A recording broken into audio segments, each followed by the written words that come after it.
Olá, boa tarde, boa noite, bom dia. Quando quer que seja que você está vendo essa live, entendo que tem muitos shows acontecendo hoje para vocês estarem assistindo. Muito feliz com quem vem aqui acompanhar o que a gente vai conversar. Antes de tudo, como sempre, queria agradecer demais o compartilhamento de vocês. O YouTube, eu não estou contando mais com o compartilhamento do YouTube. O compartilhamento que vocês fazem aqui está sendo essencial. Obrigado demais por quem tem assistido, mandado o vídeo por aí. Obrigado demais para os membros que estão ajudando a gente a se manter nesse período. E a todo mundo que eu vou agradecer daqui para frente, inclusive quem aparece aqui ao redor.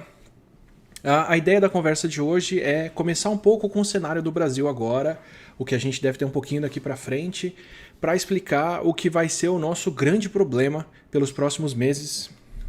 Faltava luz, né, gente? Para explicar o que vai ser o nosso grande problema nos próximos meses com a Covid, que é a necessidade de leitos e de respiradores.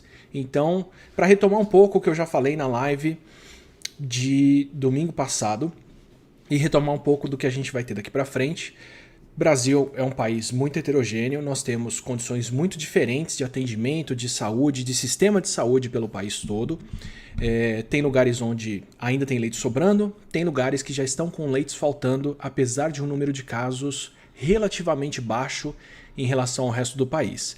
Então, se a gente olha para os números absolutos, com mais de 9 mil casos, o estado de São Paulo parece ser o estado mais afogado do país, o estado com mais problemas, mas o estado de São Paulo é o estado que tem mais leitos, mais UTIs e mais hospitais tanto privados quanto públicos dentro da rede do SUS.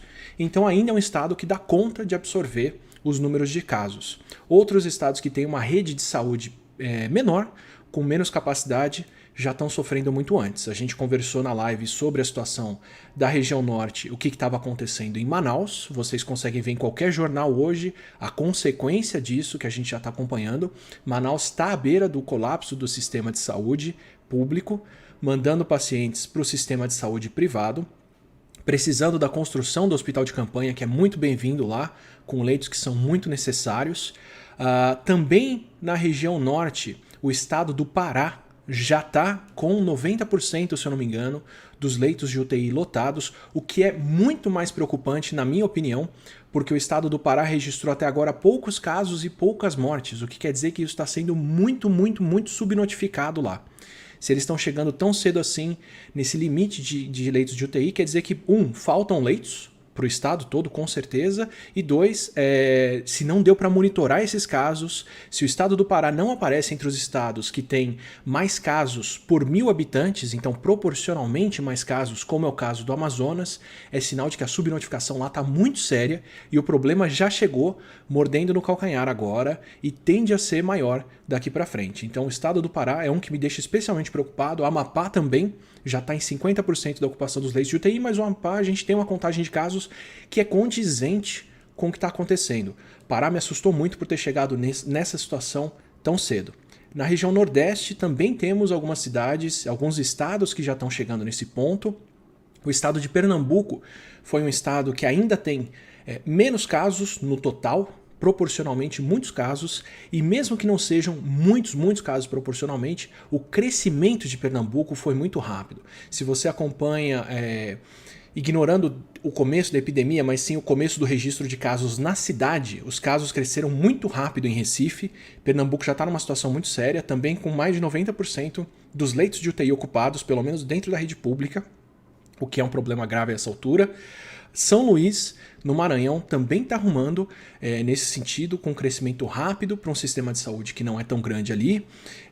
Fortaleza, no Ceará, está crescendo muito rápido. E o que a gente vê nesses estados é que os leitos de hospital em geral podem até estar sobrando. Eles podem ter uma situação em que, se você passar num hospital, você não vai ver pessoas amontoadas, abarrotadas na porta do hospital. Você não vai ver pessoas com Covid na rua, tossindo, qualquer cenário desse que a gente imagina de uma doença, que a gente vê num filme, que a gente imagina de uma infecção, mas dentro do hospital, especificamente na UTI, tá tudo lotado. Os respiradores estão todos ocupados. Esse é o grande problema da Covid dentro da percepção pública. A gente segue uma vida normal, a gente acompanha uma pessoa ou outra sendo infectada, fica sabendo de um parente ou de alguém famoso que pegou Covid, mas não vê o problema. Tá tudo normal até a porta do hospital. Até dentro do hospital tá tudo normal, mas dentro da UTI a situação é muito diferente. Essa é a importância do que a gente vai conversar aqui hoje. O mundo inteiro está descobrindo a necessidade dos respiradores. Os Estados Unidos já confiscaram respiradores que passaram pela China, que eram para outros países, eles tomaram para eles. O estado do Maranhão fez uma operação de guerra aqui no Brasil semana passada para poder importar mais respiradores do que o acordado pelo SUS, pelo Ministério da Saúde. Tiveram que desviar por outros países porque a Alemanha podia confiscar, os Estados Unidos podia confiscar. Desviaram pela China, desceram em São Paulo, não fizeram alfândega, levaram direto para o Maranhão. E eu não estou nem trazendo isso para julgar ou emitir qualquer julgamento aqui a respeito do que fizeram, mas para dizer o tamanho da disputa por esse tipo de equipamento que a gente nunca tinha ouvido falar. Eu, pelo menos, até sei o que é um respirador, tenho uma vaga noção do que é isso, mas nunca usei um, não sei de quem usou, não sei como funciona, por que é tão caro, tão importante e tão em falta nesse momento. O mundo inteiro está tentando importar eles.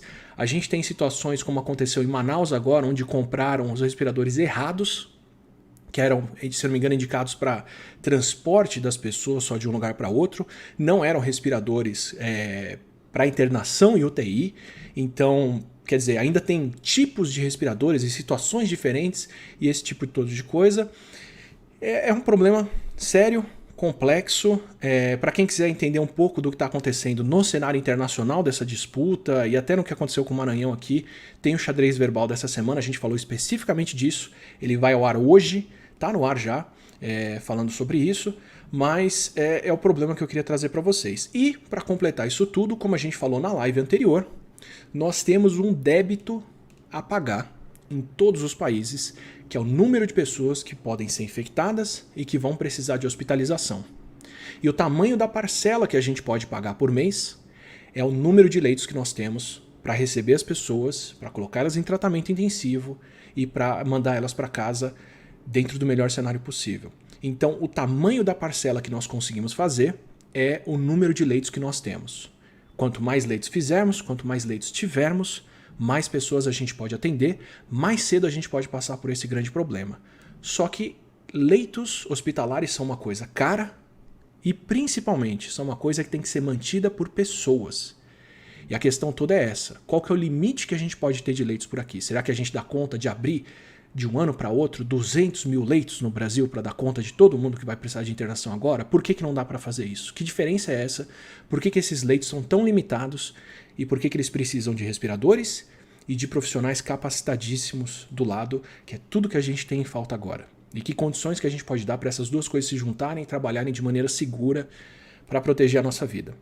É para isso que eu trouxe aqui hoje um amigo, que é o Carlos Pompilho, doutor pela USP, médico clínico geral e intensivista, trabalha com UTI, trabalha com respiradores, dá aula disso e é mais alguém que eu me sinto à vontade de trazer aqui para justamente falarmos de como isso funciona, o que acontece aqui e o que a gente vê pela frente para a gente tratar disso de uma maneira que dá para ensinar mais para vocês e que dá para a gente tirar mais informação atemporal para poder ver esse vídeo depois e entender o tamanho do problema.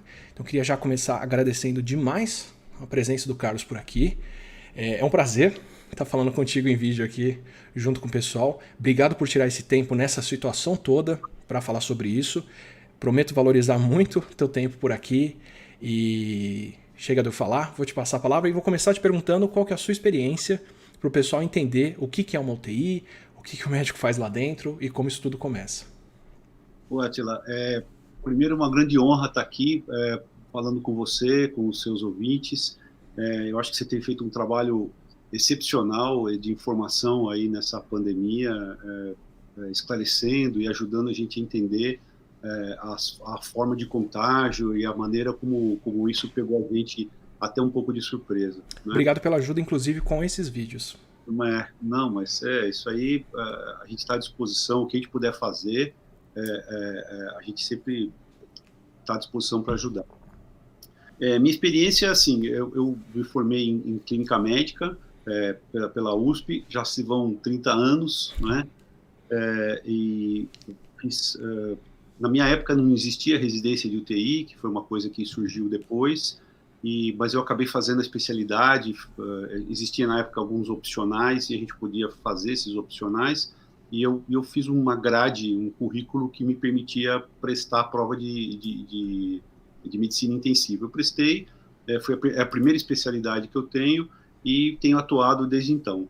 Como eu já estou um pouco veterano e já estava, de uma certa forma, trabalhando mais com clínica médica, com toda essa epidemia, eu fui chamado novamente, né?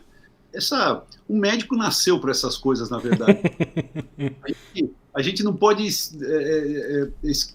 nos furtar, sabe? A gente não pode escapar de determinadas coisas que o destino, às vezes, coloca na nossa frente. Então, eu tenho certeza, e tenho visto isso muito lá no Hospital das Clínicas, uma mobilização que, assim, é uma das coisas mais incríveis que eu já vi na minha vida, né? As pessoas se dedicando, se desdobrando o máximo para poder tentar atender gente que está virando fim de semana, feriado, noite, acorda de manhã. Então, vocês não têm zona de conforto, né? É complicado mesmo. E, assim, eu fiz doutorado, o meu orientador foi o professor Marcelo Amato, que é um dos grandes nomes da ventilação mecânica aí do mundo. Tenho a honra de ter sido orientado por ele. Minha tese foi sobre a minha. Reconectou, tá funcionando. Pronto, pode voltar. Foi um engasgo aqui. Ah, é? Tá tudo certo. Foi um engasgo meu aqui, não sei porquê. Então, aí temos... fiz meu doutorado, me permitiu publicar alguns artigos, poucos, e trabalhar com isso bastante. Eu fui coordenador de UTI, tanto no Hospital das Clínicas como fora, e agora a gente está lá de novo tentando ajudar e tentando organizar lá o serviço no meio dessa confusão toda. E você me disse que quando você começou, não tinha UTI. Não tinha residência de UTI. Não tinha residência de UTI, mas... Já existia UTI. A UTI no Brasil é da década de 60. E de onde vem UTI? De onde começa esse conceito de cuidado intensivo, assim? Você quer que eu conte aquela história, né? Essa história é uma história muito interessante, né? Essa história é uma história que começa em 1952, especialmente na Dinamarca e nos Estados Unidos, com a epidemia de poliomielite bulbar que acometeu tanto a Europa quanto os Estados Unidos. No Brasil, ela acabou vindo um pouco mais tarde, ela veio mais para o final da década de 50, mas também veio, né? Nessa época, em especial na Dinamarca, em Copenhague, era um começo de um verão e as pessoas começaram a perceber que começou a chegar muita criança, as crianças entre até 12 anos de idade, 5 até 12 anos de idade, com um tipo de paralisia que eles chamavam de paralisia bulbar, que também pegava a musculatura respiratória. Bulbar porque atingiu... Pega o sistema nervoso e aí pega a musculatura respiratória. Então a pessoa perdia a força dos músculos respiratórios e começava a respirar cada vez menos, né? E aí começaram a chegar essas crianças e essas crianças iam morrendo, até que um chefe do hospital, chamado Blegden Hospitalet, lá em Copenhague, chamado Henry Kai Alexander Lassen. Essa é uma história bonita, tá escrita em vários lugares. Ele estava tão desesperado, porque já tinham morrido 30 crianças com essa história. Chegou uma menina de 12 anos de idade chamada Vivi.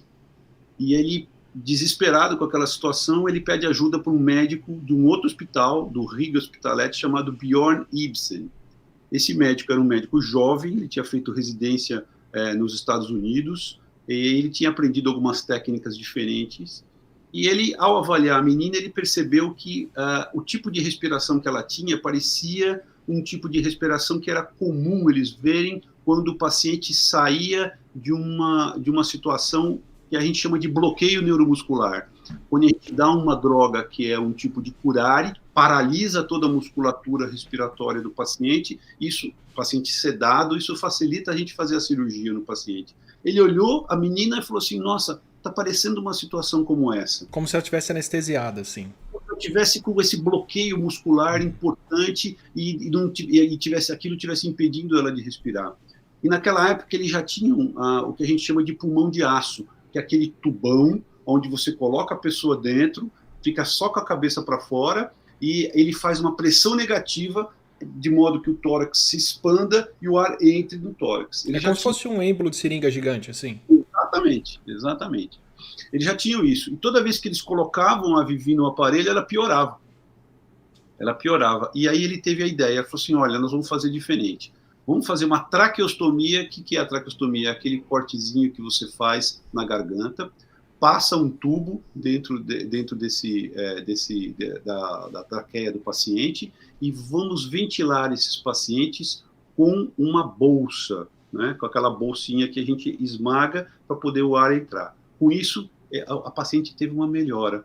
Só que assim, ele conseguiu estabilizar a paciente, conseguiu limpar as secreções que tinham no pulmãozinho dela, e aí ela ficou estável. Só que foram chegando outras crianças, outras. Ele foi recrutando as pessoas na época para poder fazer esse movimento. Não existiam ventiladores nessa época, e aí, logo, todos os estudantes de medicina, os médicos, as enfermeiras, voluntários de toda a cidade, estavam fazendo esse tipo de atividade de fazer essa respiração com bolsa dos pacientes. E isso foi um negócio tão dramático, tem fotos disso da época, que eles falam assim, poxa, mas como é que nós vamos fazer? Nós precisamos inventar um jeito aí de melhorar isso. Porque se a pessoa parar de apertar, a criança para de respirar. Exatamente, se parasse de apertar, a criança parava de respirar. E aí, o que eles as empresas começaram a desenvolver. Então, empresas em geral que tinham alguns equipamentos de mergulho, que estavam acostumados a mexer com os gases, etc., começaram a desenvolver aparelhos para poder fazer esse tipo de ventilação. Né? E aí surgiram, então, os ventiladores mecânicos. Eu prefiro a palavra... Tem gente que chama de respirador, sabe, Átila? Mas eu prefiro a palavra ventilador porque o ventilador ele é exatamente isso que ele faz. Ele faz a ventilação alveolar. A respiração é outra coisa, acontece na mitocôndria, que é o nosso grande respirador. Né? A ventilação que são esses aparelhos. Hoje os aparelhos estão extremamente sofisticados, eles são aparelhos que têm recursos assim que a gente, na época que eu me formei, não imaginaria que tivesse, não é?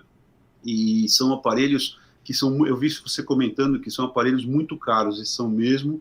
Por quê? Porque eles não podem falhar de jeito nenhum. Tá. Eles têm que ter sistemas de segurança e de segurança, e de sistemas de backup, e mais isso e mais aquilo, de forma que eles não podem. Porque se falhar, o doente morre. Não é? É igual eles, o doente não sobrevive, eles não podem falhar. Então são aparelhos caros porque são feitos de uma forma muito específica, com uma grande tecnologia e com sistemas de segurança muito grandes. Né? Quanto mais redundância a gente quer pôr, mais caro fica, né?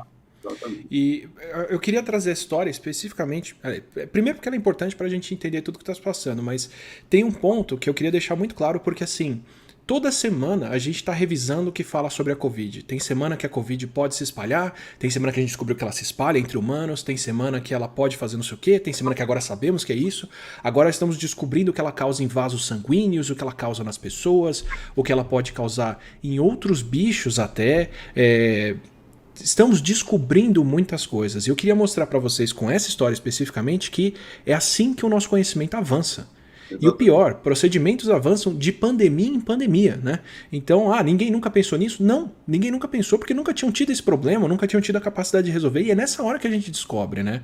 Protocolos, tratamentos, uma série de coisas, né? Então... E é interessante notar que o Bjorn Ibsen, na época em que ele conseguiu salvar essa primeira paciente lá, ele começou a separar os pacientes estavam com muita secreção, que ele chamava de úmidos, dos pacientes que tinham pouca secreção, chamava de pacientes secos. E com isso ele criou áreas para cuidado dos pacientes. Então, além de descobrir e de proporcionar o advento da ventilação mecânica, ele criou ali, em 1952, em Copenhague, uma especialidade médica hoje já bem estabelecida, bem sedimentada, chamada medicina intensiva. Então, que é essa de cuidado intensivo. Ele morreu, o Bjorn morreu em 7 de agosto de 2007, não é? Ele morreu velhinho, com 91 anos de idade. Ele seria como se fosse o patrono da terapia intensiva, né? Esse médico foi o cara que conseguiu criar esse tipo de cuidado intensivo, onde antes nunca ninguém tinha pensado. Quer dizer, ele meio que proporcionou as duas coisas que a gente precisa hoje: a unidade de cuidado intensivo e os ventiladores, não respiradores, que as pessoas que estão em cuidado intensivo precisam. Exatamente. Então, de novo, só para deixar muito claro, ainda estamos descobrindo muita coisa e é muito capaz de daqui a um ano, daqui a 6 meses, a gente falar da Covid como outra coisa completamente diferente, com outro tipo de cuidado, tratamento, maneira como a gente cuida das pessoas, o que me dá inclusive esperanças de nós aprendermos a acelerar esse processo e tratarmos das pessoas mais rápido para podermos fazer melhor uso do que a gente já tem agora para cuidado delas, né? Acho que eu tô para ver gente que mexe mais nas coisas e testa mais coisas do que médico e engenheiro. E os dois juntos, então, é impressionante. E por que as pessoas com Covid precisam desse tipo de cuidado? Qual que é o passo a passo que progride alguém com Covid que leva a pessoa a precisar de um ventilador? Isso é interessante. Assim, pelo que a gente já conhece hoje, o Covid, o SARS-CoV-2, ele causa, vamos dizer assim, ele pode causar 7 síndromes no organismo, né, humano. A primeira coisa é nada, né? A pessoa não sente nada, a gente está cansado de ver pacientes assintomáticos, está cansado de ver gente, inclusive, transmitindo a doença, está cansado de ver gente que não sente nada. Torço para que todo mundo tenha isso, mas que tenha isso usando máscara. Exatamente, né? De preferência. A minha está aqui, eu deixei aqui, só separei e falar, poxa, está aqui na minha caixinha. Eu estou em casa, estou usando máscara, isso é outra coisa, né? Como a gente vive na UTI, estou em casa, isolado, dormindo separado, com roupa separada, almoçando separado, aquela conversa, né? Então, nada impede de eu ter também e ainda não está percebendo. Mas essa seria a primeira situação clínica. A segunda situação clínica seria uma doença branda, né? Como se fosse um resfriado, alguma coisa que a pessoa sente, uma infecção de vias aéreas superiores, tosse, dor de garganta, etc. Seria uma doença branda, né? Uma terceira síndrome seria uma pneumonia sem complicações. Tá. Por que a gente fala pneumonia? Porque essa doença de vias aéreas superiores, ela desce. Então, ela desce, ela pode pegar brônquios, ela pode pegar algumas áreas do parênquima pulmonar, mas o paciente ainda está bem, tem sem sinais de gravidade, ele tem discreta falta de ar, ele se vira bem, tem febre, sente mal-estar, sente cansaço, mas é uma pneumonia sem complicações. Né? É aquele ponto até em que algumas pessoas suspeitam que estão com Covid, que é quando vai fazer alguma coisa e está com falta de ar e fala, esse mal-estar agora pode ser isso. Pode ser. Agora está todo mundo assim, né? Aí, em quarto lugar, seria uma pneumonia grave, não é? Essa pneumonia grave é aquela pneumonia que a pessoa sente falta de ar, que ela vai no posto de saúde, o enfermeiro coloca aquele aparelhinho no dedo que mede a oxigenação, que a gente chama de oxímetro, ele mede a saturação arterial, e aí a pessoa tem uma saturação arterial menor do que 93%. A nossa saturação normal é acima de 95, 97, essa é a nossa saturação normal. Então, assim, quando cai abaixo de 93, 92, a gente já considera que o paciente está numa hipoxemia, ele tem uma baixa de oxigenação no sangue, né? Então, aí isso pode gerar falta de ar. Alguns pacientes não têm falta de ar, é engraçado. O paciente ele tem uma oxigenação de 90 lá e você pergunta para ele e fala, não, estou bem. Esse é aquele hipoxêmico feliz ou alguma coisa assim que eu vi a sigla, que é a pessoa que nem percebe que está com essa falta? Isso tem gente que acaba nem percebendo, né? O que está com essa falta de ar. Essa é uma pneumonia que a gente já considera uma pneumonia grave. E aí, por fim, essa pneumonia, essa inflamação que é causada no pulmão, ela pode gerar o que a gente chama de síndrome de desconforto respiratório agudo, não é? Então, essa é uma síndrome bem característica do pulmão, caracterizada por colapso alveolar, o alvéolo murcha, né? O pulmão ele é uma esponjinha e ele murcha, não é? E o fato dele murchar impede que haja troca gasosa. entre o CO2 que sai, o oxigênio que tem que entrar no sangue. Aquilo está murcho, o sangue passa por ali e não acontece nada. Então, a pessoa vai tendo um déficit de oxigenação, vai ficando com muita falta de ar, e essa pessoa precisa de assistência ventilatória. Essa assistência ventilatória ela é feita através de um ventilador mecânico. Agora, o problema todo, Átila, é o seguinte, muitas vezes a gente tem, os médicos têm lutado muito com a seguinte questão. Quando a gente pega um paciente com o pulmão todo inflamado, com áreas de colapso, áreas que estão murchas e tudo, e coloca no ventilador, existe um risco enorme de o próprio ventilador causar lesão. Tá. Então, o que o médico tem que fazer? Ele tem que arrumar um jeito de regular o aparelho de tal forma que o próprio aparelho não seja uma doença. Você entende? Porque existe uma lesão que a gente chama de lesão pulmonar associada à ventilação mecânica. Por quê? Porque é um jeito que a gente coloca, a gente regula o aparelho e essa própria forma pode causar lesão pulmonar. Por exemplo, até o excesso de oxigênio pode causar lesão pulmonar. Né? Então, esse é um problema sério. Agora, além disso, tem outras duas síndromes que a Covid-19 pode causar, que são síndromes já conhecidas nossas, que são a sepse e a evolução das sepses, quando o paciente tem um quadro infeccioso e onde existe queda da pressão arterial, perfusão periférica ruim. Perfusão periférica é quando o sangue não está chegando no dedo, no pé, na mão. Exatamente. O cara tem uma perfusão toda alterada, né? Altera o sistema nervoso, a pessoa começa a ficar torporosa, o rim não funciona, o coração sofre, o fígado não funciona, nada funciona direito, que a gente chama de choque séptico. Não é? O Covid pode levar a essas situações e, por fim, esse choque séptico ele pode levar ao que a gente chama de insuficiência de múltiplos órgãos. Né? Que aí, ao invés dele estar afetando o pulmão, ele está afetando tudo já, né? Ele afeta tudo e aí, assim, nada vai funcionar direito no paciente. É uma situação dramática, uma situação super complexa, que demanda um conhecimento e uma agilidade para cuidar desse paciente muito grande. São UTIs especializadas mesmo nesse tipo de paciente que conseguem tirar esses pacientes. Eles são pacientes muito graves, né? Acabam... O grau de letalidade desse ponto da doença é muito grande. Eu entendo que mesmo a transição desses pontos parece não ser uma coisa tão clara ainda, né? Não está tão estabelecido pra gente quando que é importante transferir o cara para o respirador, quando que é importante mudar a regulação desse respirador e outras coisas. Quer dizer, mesmo o limiar, né, do que é a falta de oxigênio ou não, ou quando é indicativo disso tudo, ainda é uma coisa que está se entendendo, né? No caso do Covid, sim. No caso de outras doenças, isso já está um pouco mais estabelecido, né? Mas no caso do Covid, a gente apanhou, né? Assim, tem vários relatos mostrando que a gente tentava ventilar com alguns tipos de técnica antes e que, nesse caso, não dá muito certo, né? O exemplo clássico é um tipo de sofisticação que tem nos aparelhos, que é a seguinte: quando você solta o ar, a temperatura que está no ambiente, a pressão que está no ambiente é uma pressão que a gente chama de atmosférica. Uhum. Né?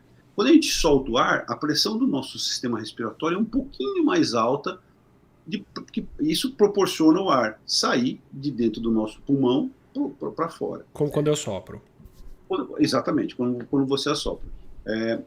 Existe uma técnica de ventilação, como é que se diz, um recurso, melhor dizendo, que faz com que essa pressão para o ar sair, ela seja mais alta. Né? A gente chama de PIP. Você vai ouvir falar muito disso. Por quê? Porque é um dos recursos que a gente usa no caso do Covid. Esse PIP, em vez de você soltar o ar no ar ambiente, no 0, você solta no 5, no 10, no 15, no 20. Então, a pressão toda no sistema respiratório, no final da expiração, ela fica positiva. Qual que seria a vantagem disso? A vantagem disso é que você mantém os alvéolos abertos o tempo todo. E esses alvéolos abertos, eles continuam fazendo... Ao invés de eu esvaziar o pulmão para tirar o ar, eu mantenho ele cheio, mas troco o ar. Não, eu mantenho ele pressurizado. Uhum. Ele esvazia, mas ele esvazia pressurizado. Né? Então, assim, esse é um recurso que a gente usa de várias formas, com várias técnicas diferentes, para poder ventilar pacientes com essa tal de síndrome do desconforto respiratório. Mas nos pacientes com Covid, a gente não pode abusar desse recurso. Por quê? Porque parece que eles respondem de uma forma diferente. Então, isso demorou um tempo para os médicos aprenderem isso, né? E agora a gente está entendendo isso de uma forma um pouco melhor e está tentando ventilar esses pacientes de uma forma mais gentil, mais delicada, e esperar que esses pacientes melhorem. Porque e esse é o problema, a gente fica muito angustiado porque os pacientes demoram para melhorar. E é por isso que acaba enchendo todo o sistema de saúde, enfim, né? Dentro dessa progressão, como é que é? Quando a pessoa precisa de oxigênio ou de um ventilador dentro dessas síndromes que a pessoa pode ter? Então, é assim, quando o paciente tem essa pneumonia, que a gente chama de pneumonia grave, ele está com oxigenação baixa, ele já vai precisar de oxigênio. Tá. Então, quais são as formas de a gente dar oxigênio para esse paciente? A primeira delas, a mais simples de todas, é através daquele catéterzinho nasal, que tem 2 tufinhos que a gente coloca dentro das narinas do paciente e puxa atrás da orelha. Um catéter verdinho, prende aqui, a gente chama como se fosse o cilindro de oxigênio, né? Então, ele é ligado num cilindro de oxigênio, a gente coloca lá o oxigênio, ele vai entrando 1 litro, 2 litros por minuto, 3, 5, até 5 litros por minuto no nariz do paciente, aquilo melhora a oxigenação dele. Às vezes isso não é suficiente, então a gente precisa de uma máscara, né, com mais oxigênio para fornecer para ele. Às vezes isso não é suficiente, então a gente precisa de catéteres de alto fluxo que foram desenvolvidos recentemente, a gente consegue, o paciente tolera um pouco melhor, por mecanismos um pouco diferentes, para poder dar mais oxigênio para esses pacientes. Essas pessoas ainda estão conscientes, elas estão acordadas e sabem que estão com o respirador ali com algum desconforto. Sempre consciente. Às vezes isso não é suficiente. Aí a gente precisa partir para um tipo de ventilação chamado ventilação não invasiva, que é aquela ventilação que a gente coloca numa máscara, né? E coloca essa máscara é bem amarrada no rosto do paciente e coloca no aparelho de ventilação mecânica. Esse tipo de ventilação, ele tinha sido, se você olhar perdão, se você olhar no Ministério da Saúde, na apostila que eles distribuem no Ministério da Saúde, eles contraindicam esse tipo de ventilação. Aliás, a apostila está muito bem feita, está muito bem, eu não sei se você teve a oportunidade de ver, está bem colocada, bem escrita, tem como se diz, informações que são muito relevantes ali. Mas algumas coisas a gente discorda, né? Uma das coisas é assim, eles diziam que esse tipo de ventilação era contraindicado. Por quê? Porque existe a possibilidade de aumentar os aerosóis. Então a equipe de saúde poderia estar mais sujeita a... Quer dizer, não é nem mais pelo paciente, é por vocês. É mais pela equipe de saúde mesmo. Mas a gente viu que, por isso eles preconizavam passar rapidamente do catéter para a intubação, pular essa fase de ventilação não invasiva, exatamente por isso. A gente viu que talvez não seja tão assim, né? Talvez valha a pena você manter um pouco o paciente nesse tipo de ventilação, porque você evita de colocar o tubo na traqueia. E esse seria, por fim, o último passo. Você dá uma sedação no paciente, né? Você apaga o paciente, você dá uma medicação para inibir alguns reflexos que a gente normalmente tem quando alguém enfia o dedo na garganta da gente. Qualquer pessoa que foi no médico, o médico colocou um palitinho, sente aquele reflexo. Né? A gente dá medicações para inibir esse tipo de reflexo. Como que a gente toma para fazer endoscopia ou alguma coisa assim? Mas é mais do que aquilo, não é? Mais do que aquele tipo de sedação. E aí você, então, com auxílio de uma lâmina de metal, você desloca a língua do paciente e coloca um tubo dentro da traqueia.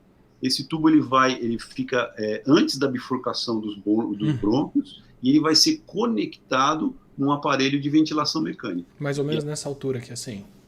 Ele fica, ele vai ficar 2 dedos acima da canina. Se você palpar o osso do seu peito, no final dele, subir os 2 dedos para cima, ele vai ficar mais ou menos por aqui, exatamente.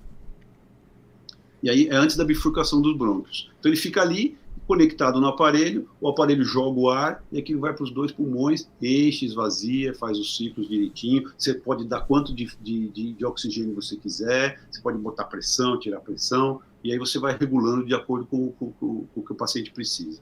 E o respirador é o que vai fazer o ventilador vai ser o que faz essa troca de empurrar o ar para dentro do pulmão, puxar o ar para fora do pulmão, e é por isso que ele tem que ser tão delicado. Exato. Por isso que chama ventilador, porque o ventilador ele joga o ar para dentro e depois ele tira o ar. E ele pode fazer isso de diversas formas. E aí são várias e várias técnicas. E a ventilação mecânica ela é uma subespecialidade dentro da especialidade que é a medicina intensiva, né? É um mundo. Né? Então, só isso já tem várias técnicas que podem ser aplicadas aí. Quem faz a troca é o pulmão do paciente. Uhum. Né? E aí o médico ele tem que ter o cuidado para, nesse processo todo, não causar lesão no paciente. Tá. Né? Porque o que acontece se eu puser muita pressão, por exemplo? Se eu puser pouco, ok, a pessoa não vai respirar e não vai funcionar o que eu estou fazendo. Mas se eu puser muita pressão, qual que é o problema? Então, quando você põe muita pressão, o que pode acontecer? Esses alvéolos, que são extremamente delicados, eles podem se hiperdistender. Essa hiperdistensão dos alvéolos, em alguns pontos específicos, ela pode romper o tecido pulmonar e o ar escapar de dentro da via aérea para dentro do espaço intersticial do pulmão, né? Que é um espaço que tem entre os tecidos. E esse ar que escapou lá é um ar muito deletério. É um ar que ele não faz troca nenhuma. E ocupa espaço, né? Porque ele pode murchar o pulmão. Isso é um problema seríssimo. A gente chama isso de barotrauma. É um trauma por pressão, né? Então o paciente o ar pode subir, dissecar, aqui vem para o pescoço, o paciente pode até ficar estufado, né? Em algumas situações isso vai para a pele, é um problema sério que pode acontecer. Por isso que eu não consigo sair dividindo o respirador para 5, 10 pessoas juntas e pondo ele para trabalhar para todo mundo. O ventilador, perdão. Atila, você é ligeiro, né? Então, esse é um ponto delicado, né? A gente viu com essa história da falta de ventiladores que eu vi alguns artigos onde os médicos adaptaram um ventilador para poder ventilar 2, às vezes até 3 pacientes, né? Tudo bem, eu acho que isso mecanicamente é possível, acho que do ponto de vista prático é possível fazer isso, mas do ponto de vista assim, médico, eu tenho visto esses pacientes, eles são muito complexos de ventilar. Então, existe uma dificuldade enorme de você ventilar. Alguns precisam de muita sedação, alguns precisam até do que a gente chama de bloqueio. Você tem que paralisar os músculos dele para poder ele não ficar brigando com o aparelho, entendeu? E outros vão bem, outros vão um pouco melhor. Então, você usar um aparelho para ventilar pacientes tão distintos, me parece uma coisa... Quanto mais pessoas juntas, maiores as chances da coisa não se entender ali, né? Exatamente. Muito, muito maior. E isso é uma coisa que eu não tinha entendido, na verdade, porque eu vi muita gente se propondo a produzir ventiladores mais baratos, a fazer ventiladores makers de outras formas, e por aí vai. Eu entendo perfeitamente o impulso, tudo que a gente mais quer é viabilizar o atendimento de mais pessoas o mais breve possível, mas... eu fico, a minha cabeça, sabendo disso tudo, que é uma coisa tão delicada, na minha cabeça eu fico pensando se não é substituir um carro por uma bicicleta, né? Eles podem até fazer funções próximas, mas vão fazer isso com níveis de segurança e complexidade bem diferentes, né? Eu me pergunto até onde isso é caro, por que é caro? Então, assim, eu não tive a oportunidade de lidar com nenhum desses aparelhos que você está se referindo. Mas é aquilo que eu disse, eles vão precisar de níveis de redundância e de segurança grandes. Por quê? Porque existe o potencial deles mesmos causarem doença pulmonar. Uhum. Então, é preciso... tudo bem, vai do médico de como vai regular e tudo, mas é preciso muito teste, e eu não sei se a gente vai ter tempo para isso, para poder colocar eles para uso clínico, né? De repente é o caso de alocar isso para quem não tá numa situação intermediária, não tá tão complicado, e deixar os melhores aparelhos e equipamentos para quem tá na situação mais séria, né? por exemplo, a pessoa tem um trauma na cabeça, está tudo normal, mas ela perdeu a consciência, então ela não vai poder respirar, certo? Normalmente, não consegue fazer o pulmão funcionar normalmente. Ela pode muito bem usar um aparelho desse, sem problema nenhum, porque o problema principal dela não é no pulmão, né? E aí evitar que aquele aparelho que ela fosse usar, liberar aquele aparelho que ela fosse usar para uma pessoa que está precisando, né? Isso é uma possibilidade, eu acho que isso é bastante interessante. Mas, assim, esses aparelhos são muito caros, por quê? Porque eles têm esse nível de sofisticação, e esses pacientes, eles demandam esse tipo de sofisticação, né? Porque são pacientes complexos, entendeu? Então, esse é outro ponto fundamental, assim. Ok, a gente está enchendo leitos, construindo mais leitos de campanha, fazendo uma infraestrutura melhor para atender as pessoas, mas o que essa infraestrutura demanda? Dá para a gente quintuplicar o número de leitos que o Brasil tem hoje? Pois é.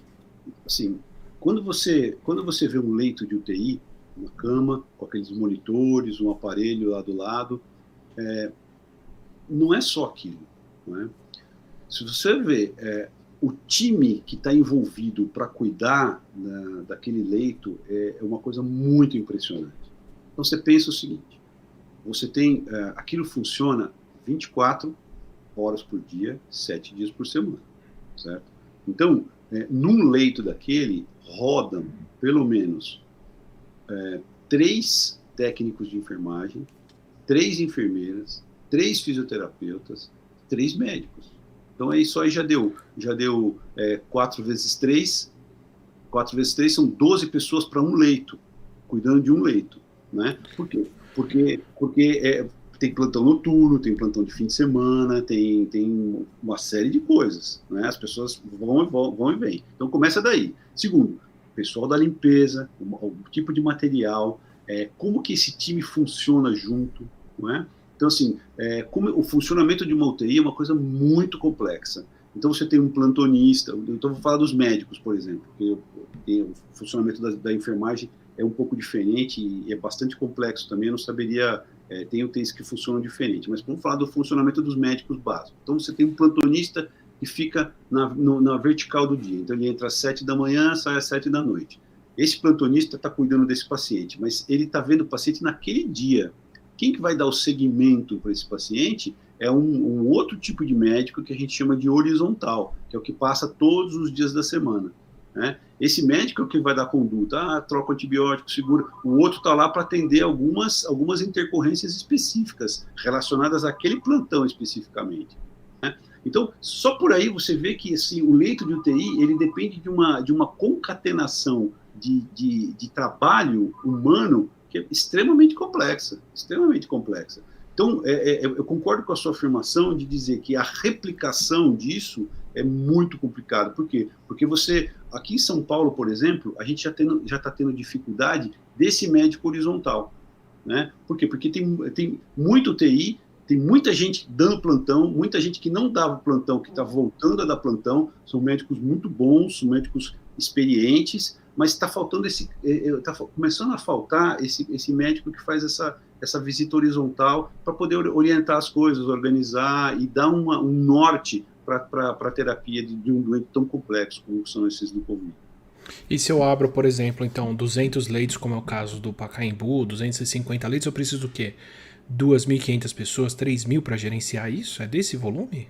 Então, assim, a proposta do Pacaembu, por exemplo, eu não estive lá, então eu não sei exatamente, mas a proposta do Pacaembu são leitos de baixa e média complexidade. Tá. Mas assim, veja só, tem um detalhe, então não é exatamente a estrutura de uma UTI, só que, por exemplo, a grande maioria das intubações acontecem nos setores de média complexidade. Então, o médico... Porque é justamente quem está transitando para complicar mais, né? Exato, a gente já recebe, a gente intuba vários doentes na UTI, já precisou acontecer isso, mas a grande maioria dos pacientes que a gente recebe, eles vêm intubados da enfermaria, né? Ou vêm intubados de outro lugar.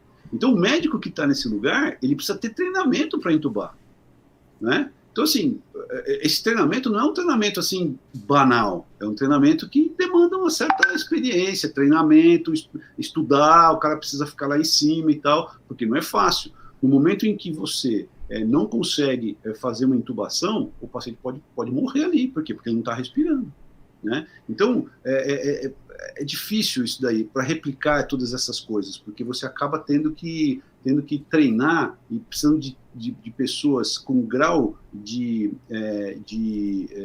habilidade que começa a escassear, né?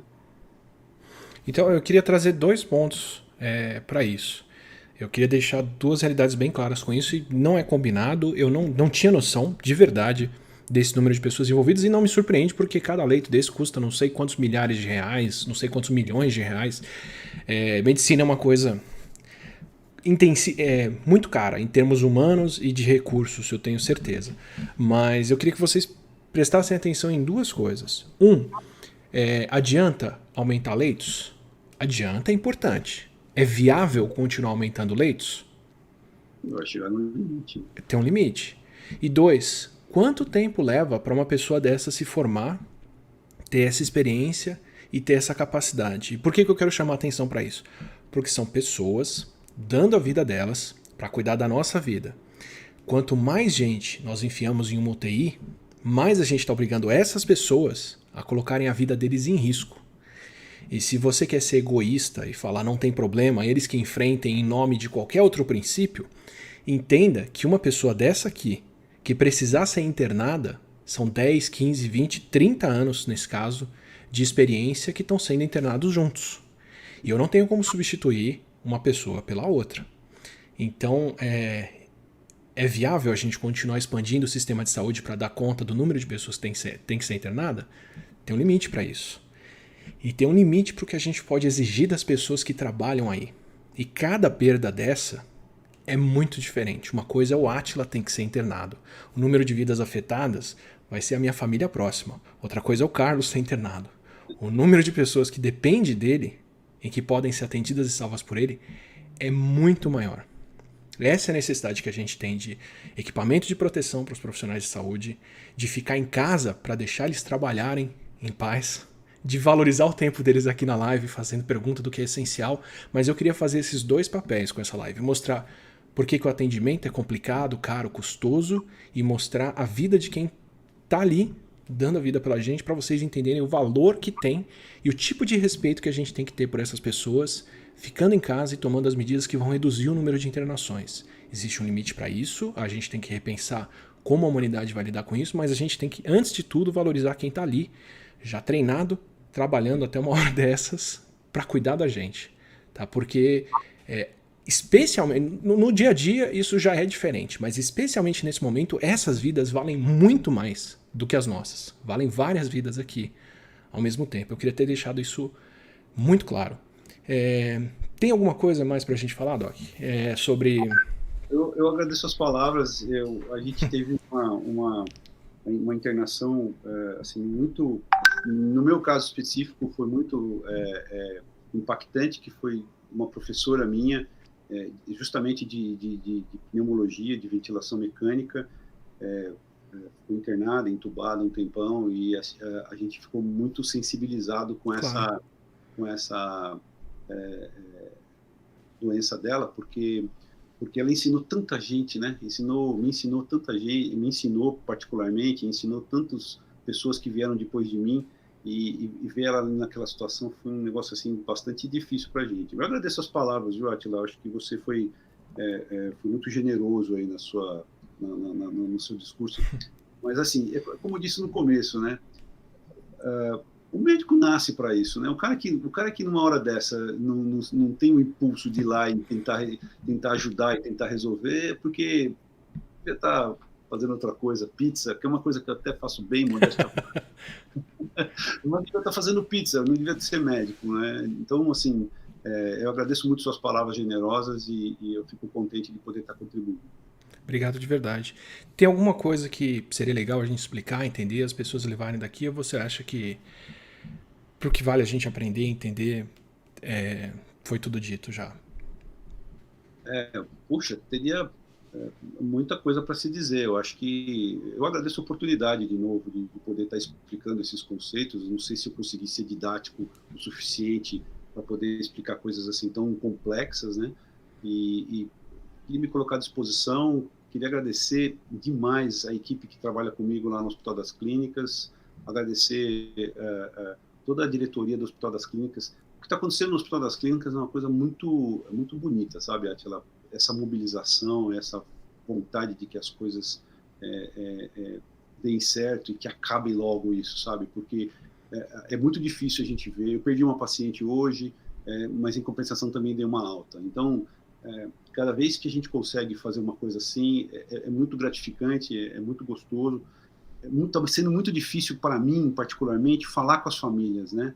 Isso. Sim, sim. É uma coisa que eu queria falar. A gente está ligando para as famílias. Eu assumi essa, como é que se diz, missão de ligar para as famílias todos os dias, né? Então a gente tem tentado entrar em contato com as famílias e explicar as coisas, né? Cara, eu queria que as pessoas, determinadas pessoas que estão no governo, que acham que minimizam esse tipo de problema que está acontecendo no Brasil, ouvissem essas pessoas, né? O que é você ter uma pessoa dentro de uma UTI onde você não consegue visitar, onde você não consegue falar e que você aguarda ansiosamente que o médico ligue para dar notícias. E muitas vezes a notícia que o médico vai dar para você é uma notícia péssima, é dizer para você que o seu ente querido piorou, você entende? E a pessoa vira para você e fala obrigado.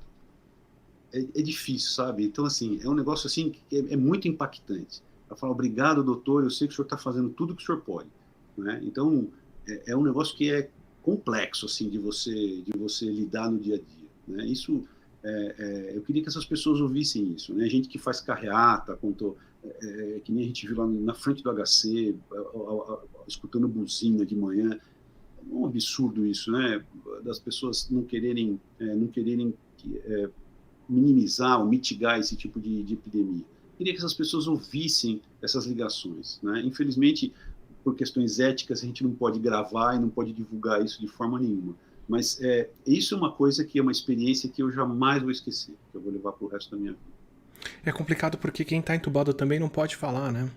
E só para deixar uma coisa muito clara, gente, a gente não quer dizer que isso vai acontecer com todo mundo que pega Covid, mas entre as pessoas que vão parar na UTI, que já precisam desse tipo de atendimento, essa é uma realidade muito mais bruta e muito mais presente, né? Só para deixar isso claro, de que não é o destino de todo mundo, mas esse tipo de complicação para quem já precisou ser entubado é relativamente comum na Covid, né?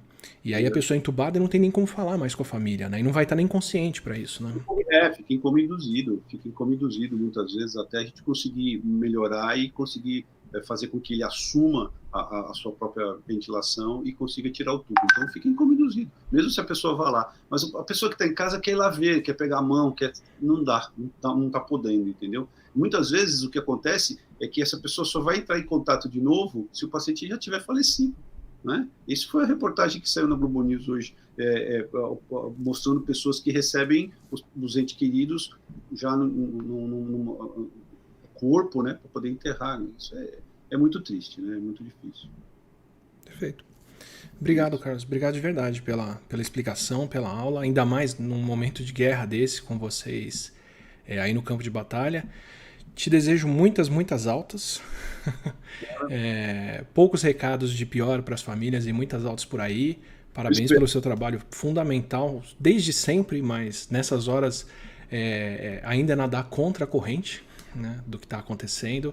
Parabéns para toda a sua equipe, para todo mundo que é profissional de saúde, trabalha com profissionais de saúde, porque isso é uma coisa que toma as pessoas e a família, né?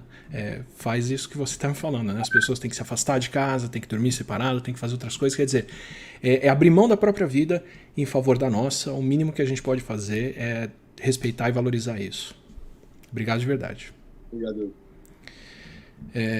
Bom, seguinte, gente, eu nem vou falar muito aqui porque eu queria que vocês ficassem com esse recado de verdade.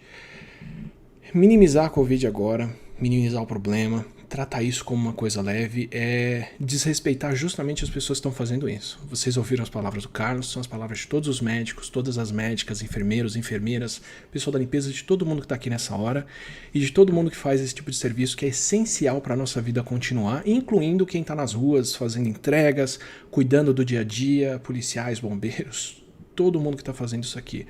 Valorizem isso. A gente não pode tratar essas pessoas como soldados que a gente joga na linha de frente da batalha e fala, vai, cuida de quem precisa cuidar aí, porque a gente não vai respeitar distanciamento. Distanciamento nessa hora é fundamental. Eu queria trazer uma liçãozinha só aqui pro final, que são 2 países que fazem um contraste enorme. Eu fiquei a live inteira falando sobre como a gente tem mais leitos, mais respiradores, como isso é mais importante. Eu queria fazer um contraste muito importante pra gente nessa hora. Portugal é um país que tem muito menos leitos por habitante do que grande parte da Europa, do que inclusive a Espanha, que é vizinha deles e está passando pelo que está passando. E como eu já falei no xadrez verbal, Portugal percebeu o tamanho do problema, se fechou, as pessoas respeitaram a quarentena e o isolamento, o distanciamento social por lá e conseguiram diminuir o avanço da Covid o suficiente para o sistema de saúde dele estar dando conta das pessoas de maneira muito melhor do que o sistema de saúde espanhol, que é muito mais equipado e tem muito mais leitos disponíveis do que eles. Ao mesmo tempo, o Japão é um dos países com a maior proporção de leitos de UTI por habitante do mundo, se não a maior, junto com a Coreia do Sul. É o país que tem o melhor sistema de saúde do mundo por uma série de rankings. O Japão não assumiu que tinha um problema, não fez testes suficientes, não acompanhou, está com o número de casos de Covid agora explodindo e vários médicos declararam essa semana e a semana passada que o sistema de saúde dele está chegando no limite. Então, por que Portugal, com menos leitos do que a vizinhança, está bem? Por que o Japão, apesar de ser o país que tem mais leitos do mundo, vai passar por problemas? Porque, em última análise, não é o tamanho do sistema de saúde que faz a diferença, são as atitudes das pessoas, é o distanciamento social e é a gente garantir que o número de pessoas que precisa ser hospitalizado seja baixo. Fiquem em casa se puderem, se cuidem, usem máscara para sair, tomem esses cuidados todos, porque tudo que a gente não quer agora é dar mais trabalho do que o necessário para essas pessoas que estão salvando a nossa vida e que estão pondo a vida deles em risco em favor da nossa. Eu queria agradecer muito a participação do Carlos aqui, do Carlos Pompilho. É um grande amigo, um excelente profissional. Vocês viram o que é a dedicação de alguém que está aí para salvar vidas. Quero muito agradecer aos membros que estão mantendo o canal, me ajudando a fazer isso tudo por aqui. Quero muito agradecer o Serra Pilheira, que está apoiando a gente nesse período. Está ajudando a viabilizar as lives e tudo isso que a gente está fazendo. O Estúdio 42, que deu esse apoio todo, faz todas as artes e está me ajudando em todos os vídeos por aqui. Queria pedir para você se inscrever para acompanhar as próximas lives. Acredito que segunda-feira que vem a gente deve falar ou da importância do SUS nesse momento, ou sobre outros coronavírus. Estou pendente dos convidados que vão participar da live aqui para isso. Se você quer acompanhar o que está acontecendo no Brasil e do mundo em número de casos, já que eu não tenho feito mais uma explicação tão longa aqui nas lives, é só me acompanhar nas redes sociais, estão todas marcadas aqui embaixo bonitinhas. E se quiser mandar perguntas no Saiba Mais, tem o post no Reddit, a gente já está começando a puxar as perguntas de lá e responder para as pessoas. Muito obrigado. Sexta-feira a gente tem vídeo normal aqui no canal, o vídeo de sempre. E semana que vem, como eu disse, a gente deve ter uma live. Obrigado demais pela participação de vocês e até uma próxima.